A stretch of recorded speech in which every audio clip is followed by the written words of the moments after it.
Whoa, boy, listener, you really threw us a curveball with this deep dive. It's Camus. Big questions about meaning, life, death, the whole shebang. We're looking at the Myth of Sisyphus, of course, and then these pieces from Summer in Algiers and the Minotaur, so... Yeah, we're definitely in for it. Buckle up, because it's going to get absurd. And you know what? It's not about being all doom and gloom. Right, not just like wallowing. Yeah, it's more like looking right at the thing most of us try to avoid. Like, what if the universe doesn't just hand us meaning on a silver platter? Camus doesn't beat around the bush either. Yeah. He uses this word nausea to describe how this realization can hit you. It's that total disconnect, right? Like, we humans crave meaning, and the universe is just silent.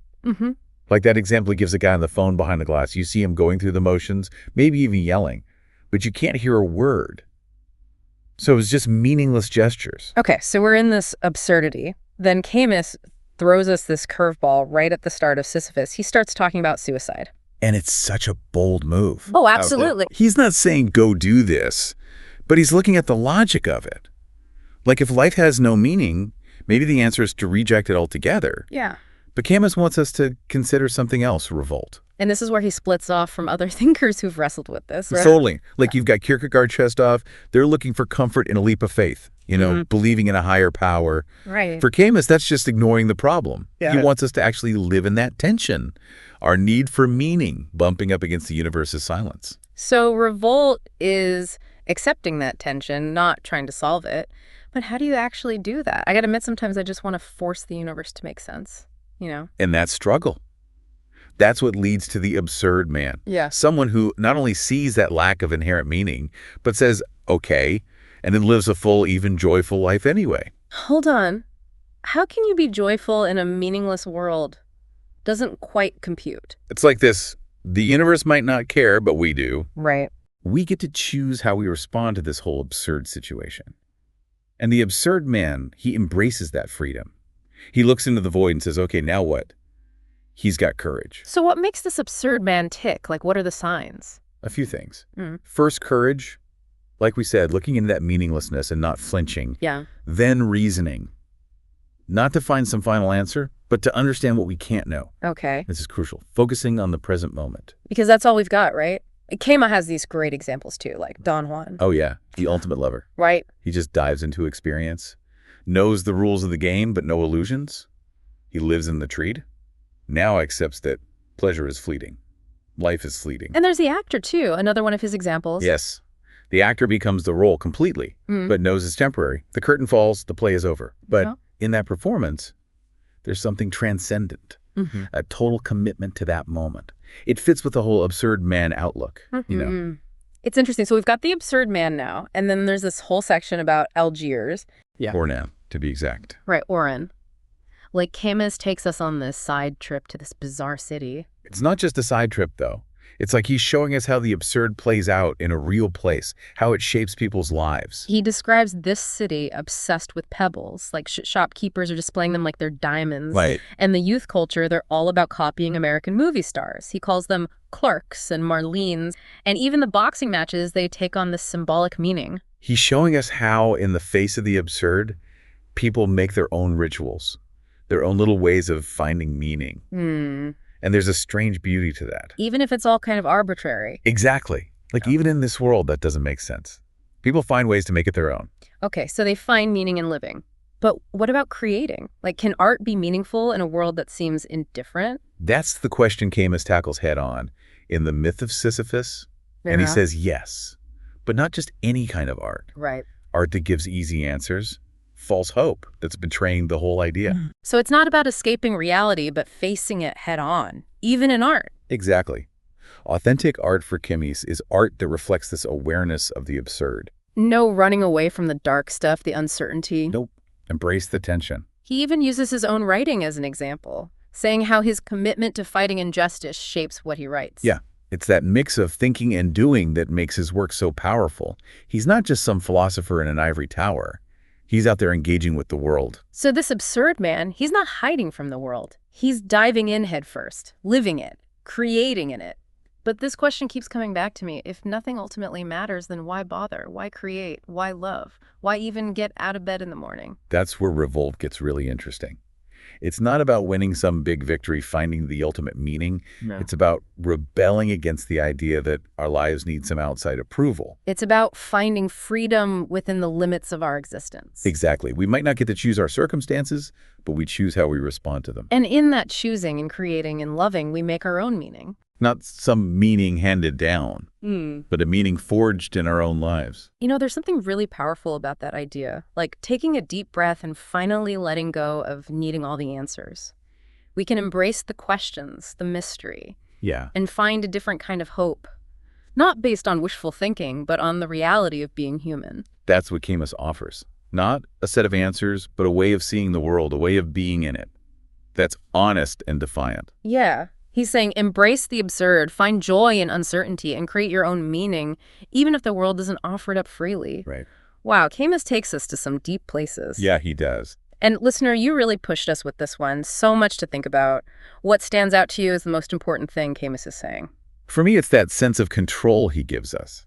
He's not telling us what to believe. He's saying, go create your own meaning. Embrace the freedom that comes from seeing the absurd. Yeah, like the universe might not give a damn, but you do. Your choices matter. Your actions have weight.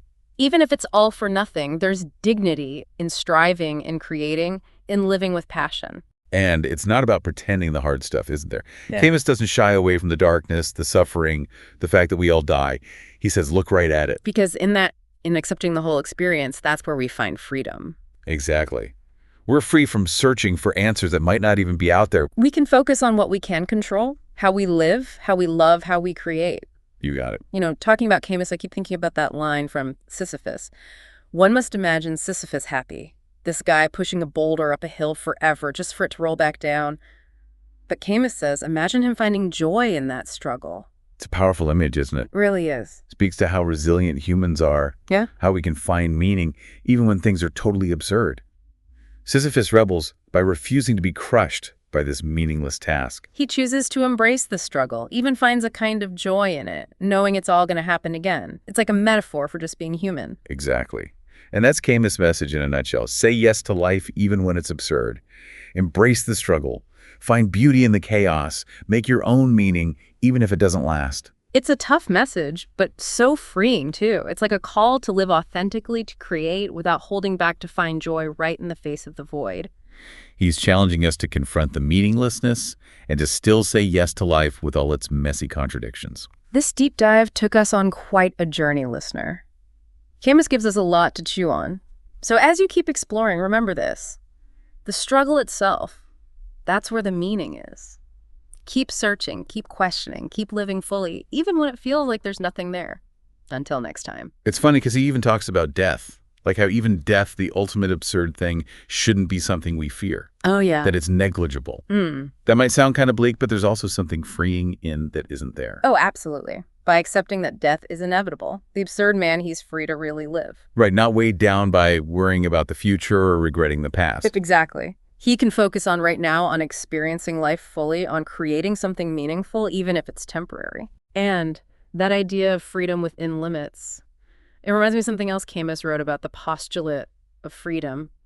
It's like he's saying that clinging to this idea of absolute freedom can actually trap us. Oh, yeah. Like we become slaves to having unlimited choices, always second-guessing ourselves, paralyzed by making the wrong decision. That's such a key point. The absurd man gets that his freedom has limits. He doesn't have all the answers. He can't control everything. But within those limits, there's still room for choice, for action, for creation. And that comes back to focusing on the present moment, right? If we're always stuck in the past or worrying about the future, we miss out on the freedom we have right here, right now. Exactly. The absurd man chooses to live in the present, to embrace the reality of his existence, and to create meaning in the face of the void. That's what makes his life truly meaningful.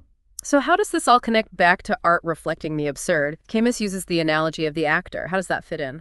The actor is a powerful symbol of how the absurd man approaches life.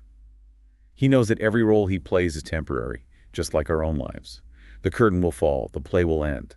But in that performance, there's a commitment to the present moment, a willingness to fully embody the character, to embrace the emotions, the conflicts, the joys and sorrows. It's that intensity of experience, that awareness of how fleeting it all is, that Camus sees as resonating with the absurd spirit. Exactly. The actor doesn't shy away from the tough emotions, the tragic parts of the story. He embraces them knowing they are part of the human experience. So it's not just about acting on a stage. Camus is saying we can approach our own lives with that same intensity, that same awareness of how fleeting existence is. Precisely. We can choose to play our roles fully, to embrace the highs and lows, the wins and losses, knowing it's all part of this grand play of life. And in that embrace, we find a different kind of meaning, a meaning that doesn't depend on some external validation or some grand cosmic plan. It's like he's saying the play is the thing.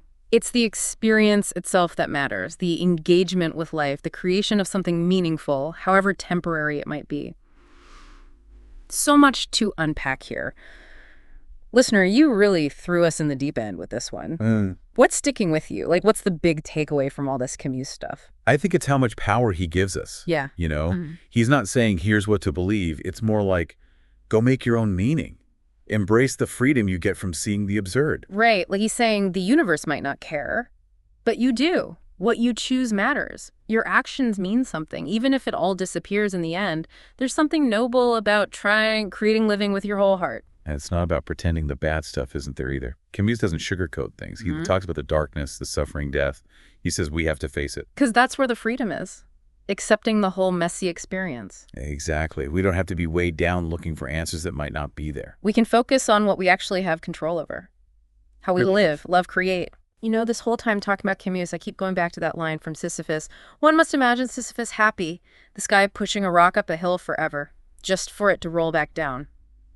But Camus says we have to picture him happy in that struggle. It's such a striking image, right? It really is. It says so much about us as humans, how resilient we are, how we find meaning even when things are completely absurd.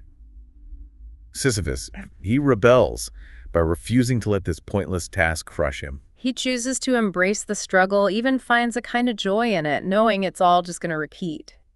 That feels like a metaphor for being alive, you know? Totally. It's the heart of Camus' message right there. Yeah. Say yes to life even when it's absurd. Embrace the struggle. Find the beauty even in the chaos. Make your own meaning, even if it's temporary. It's a tough message, but it's freeing too. Like a call to live honestly, to create without holding back, to find joy, even staring into the void. He's challenging us to look at the meaninglessness and still say yes to life, with all its mess and contradictions. Listener, this deep dive really took us on a trip. So much to ponder from Camus as you keep exploring all this, remember. The struggle itself, that's where the meaning is. Keep searching, keep asking those big questions, and keep living fully even when it feels like there's nothing there. Until next time.